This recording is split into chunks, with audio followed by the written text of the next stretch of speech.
Big dogs, we need to talk about YCS Quitos, the French Nationals, and so many things that happened over this weekend. Finally, guys, we have an end of season report card for this entire format. And in today's video, I will be breaking down everything that culminated all the way up into that, some important things that you need to know about, as well as some problems, and of course, some solutions. So if you guys love the content and you want to support, you can go ahead and go to TheCaliEffect.com for the #1 sleeves in the universe. I promise you, big dog, there were some top tier Yu-Gi-Oh players that were using some of the best sleeves in the world. So go ahead and check out the website for not only the best sleeves, you also can get other accessories. Let's go ahead and jump on in.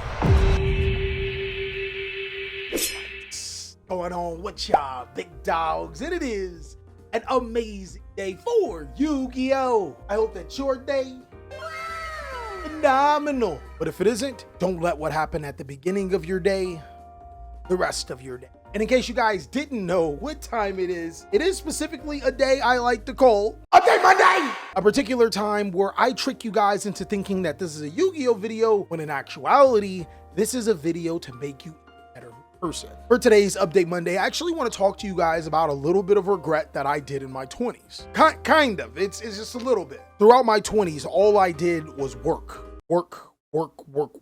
12-hour, 14-hour shifts, 6-7 days a week. I spent virtually almost no time with my family. Whether it was making videos, selling Yu-Gi-Oh cards, formulating sleeves, dog walking, I actually had quite a few jobs in my 20s too. Anything to make sure that my family was secured, I actually forgot one of the most important things, my family. I hate the mindset that people are always about chase the bag, chase the bag, chase the bag, because oftentimes we lose sight in what we're chasing the bag for. And big dogs, I am not telling you guys not to get out there and make that money. But in fact, I'm telling you guys to utilize your time a lot better. If you are doing nothing but working, sleeping, and hopefully working out, then it's not enough out of life. You need to spend time with your friends. You need to spend time with your family. Of course, you need to do the things that you love. Which is why that brings us into this Yu-Gi-Oh conundrum. We're going to be talking about some pretty bad things when it comes to Yu-Gi-Oh, but we're also going to be talking about some good things and, of course, facts. Funnily enough, we had some other events which were pretty huge. I think if we're talking about the cream de la crop for this event, it has to be the French National Championship, boasting a 2,480 players, which is crazy. I love to get data from as many places as possible, but this is a really huge event that we can take a lot of information for. And apparently someone got disqualified that was in the top 8. Oh boy, it's some drama. It's some drama. Now, I personally do not have the information just yet, but once I do, I'm gonna make sure you guys get it, probably in its own separate video. But if you guys have the information on what happened there, make sure you join the Discord. I don't want you guys to get banned. I think if it's something that is justifiable, then we're gonna talk about it. And if it's Konami back on that bullshit, because you know that's what they do, we gonna talk about it. Regardless, it's going to be a learning experience. And speaking of learning experiences, there's something that I learned from these events. We're in the culmination of the end of the format, so I really want to talk about the best strategies that have been available. And the best thing about it is that we are going to be using Decklist as a guide to show you guys what are some strategies you can be using for your events that are coming up. Starting off with the best 2 decks in the room,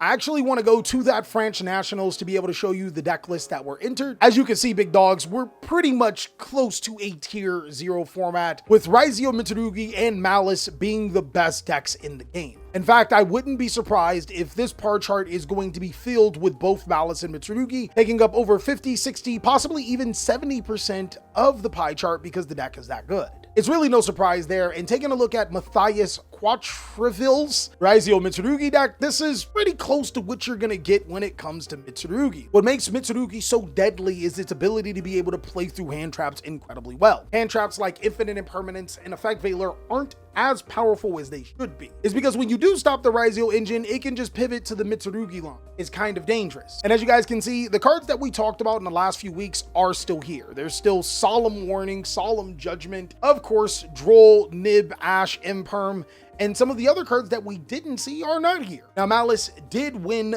this French Nationals, and unfortunately, at the time of making this video, I do not have the list. I personally would still put it as the second best deck in the format, and it's mainly because there are peaks where Malice does incredibly well, but more often than not, Malice is a Yu-Gi-Oh strategy that falls flat a lot of times.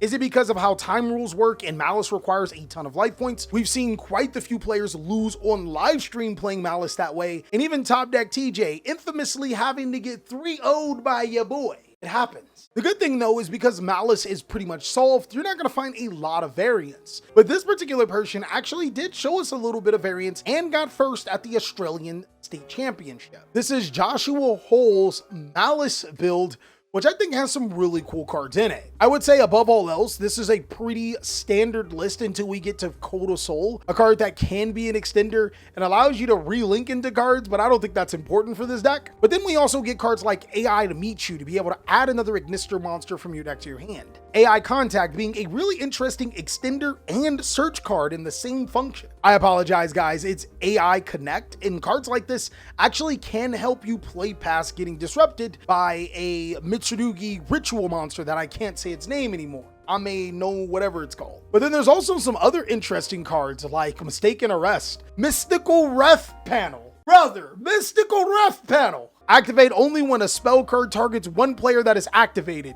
The effect of that spell card is applied to the other instead. Okay, so there's what? Triple Tactics Talent, Triple Tactics Thrust. What are you playing this card for? It's funny though. You guys are really gonna have to help me out with this. Is this just play for talents and thrust? I really need to know because I have a play set of these cards and they're pretty cool. Lastly is he's playing the Firewall Saber Dragon, which is a synchro monster. It allows you to target one Cyberse monster in your graveyard or banishment and add it to your hand. You can also target a Cyberse monster you control with a level, and this card's level becomes that level. If it's sent to the graveyard as link material, you can add one AI spell card from your deck to your hand. Holy, that's actually kind of good. Outside of the few odd cards that we've seen in that deck, Malice is pretty much solved. The deck is crazy good because it also does similar things to what YCS Mitsurugi does. Make hand traps look pretty silly, and it also allows you to be able to extend like crazy. When it comes to third, I really wanted to put Blue Eye. And it's simply because Blue Eyes has been picking up a lot when it comes in the competitive circuit. But I really couldn't do that. Blue Eyes is a really good Yu-Gi-Oh deck, but I think Fiend Smith has just had way more impact. In fact, Fiend Smith has done something that Blue Eyes has not, which is win a YCS. Granted, it was YCS Quitos, but Fiend's strategies have been on the rise for quite some time. Now again, it's really hard to get deck lists at this point in time because players are preparing for their national level event and above, but there were quite a few players over the weekend and throughout the format that have been topping with the Fiend variant. Team Solemn Circus got top 8 at Charlottetown Regional with a Fiend Smith Live Twin. I actually think that the deck is really strong because Bestials are showing up a little bit less. It's not to say that they aren't powerful, but because players are playing Malice more, Bestials aren't as strong, which makes Fiend Smith stronger. Also, this deck does consist of nothing but one card combos and enough interruption space to be able to use those cards to extend combos or stop your opponent, like using cards like Spell Card Monster Reborn. But if I'm being honest with you, I think that pretty much all Fiend Smith builds are strong enough to be in meta in some sort. Players have still been having success with Primite Fiend Smith, as well as experimenting Fiend Smith in other rogue Yu-Gi-Oh strategies, and that's one of the biggest reasons why this deck takes that third spot. Now, the 4 spot and the 5 spot are 100% debatable, but if we're gonna go with one of the best decks in the format, we gotta talk about Solomon Great, boys! In fact, it just won another regional, big dog. Let me show you. This Solomon Great deck by Rise Lomi Kid is the cream de la crop. It is the best Solomon. But a Yu-Gi-Oh strategy that actually does feel incredibly well because it seems so underrated is Crystron. Crystron is statistically easily in that top 5. And for me, I'm gonna put it in that 4 slot. The deck has topped in won major events throughout the entire format. And I think that one of the deck's only drawbacks is that no one seems to be giving out lists for the deck right now. Going into the Lansing Regional, which had 373 duelists, more than the YCS in Ecuador, we have Nicholas Donnellan with his Crystron deck. As you guys can see here, players are starting to pick up Mistaken Arrest, and I did make it a card that you should buy before it skyrockets in price for a reason. But this Crystron deck, instead of playing hand traps, is built more towards board breaker cards, using super polymerization and droplets to be able to break boards. And your King Sarcophagus engine is not only bait for your opponent's hand interruptions, these cards are also pretty good at getting you the cards that you need to either break boards or make your deck stronger. I'd love to leave that 5th slot up for debate, but I genuinely think that Mitsurugi is the 5th best deck in the format. I'm talking about pure Mitsurugi. While if you look up on yugiohprodeck.com, you'll see that Mitsurugi has 20% of the tops. I want you guys to keep in mind, there are a ton of Mitsurugi Ryzeal decks. That is easily overinflating Mitsurugi in its status, but it's still one of the best TCG archetypes we've ever received since Warrocks. I want you guys to keep in mind that this is a TCG exclusive archetype, but it's also a strategy that can play Dominus Impulse inside of the deck because it's mostly comprising as a Dark Yu-Gi-Oh deck. The deck is incredibly resilient and is really powerful. It has access to cards like Mitsurugi Great Purification, and this one does not play the level 6, but I'm telling you, the level 6 Mitsurugi is crazy. It's like a walking kaiju and does some other cool things. Like, the deck is ridiculous. But with the Yu-Gi-Oh format being pretty much solved until Monsters Mayhem comes out, these would be the best decks in the room. Of course, big dog, you probably want to know where other Yu-Gi-Oh strategies stand, and I will be making a tier list of said strategies very, very soon. So until then, you already know what to do. Go to TheCaliEffect.com to pick up your sleeves and bats. Like and share this video, but comment down below in the comment section. The prompts that I've given you for really helps the algorithm. But more importantly, check out these amazing videos so I can catch you on the next one.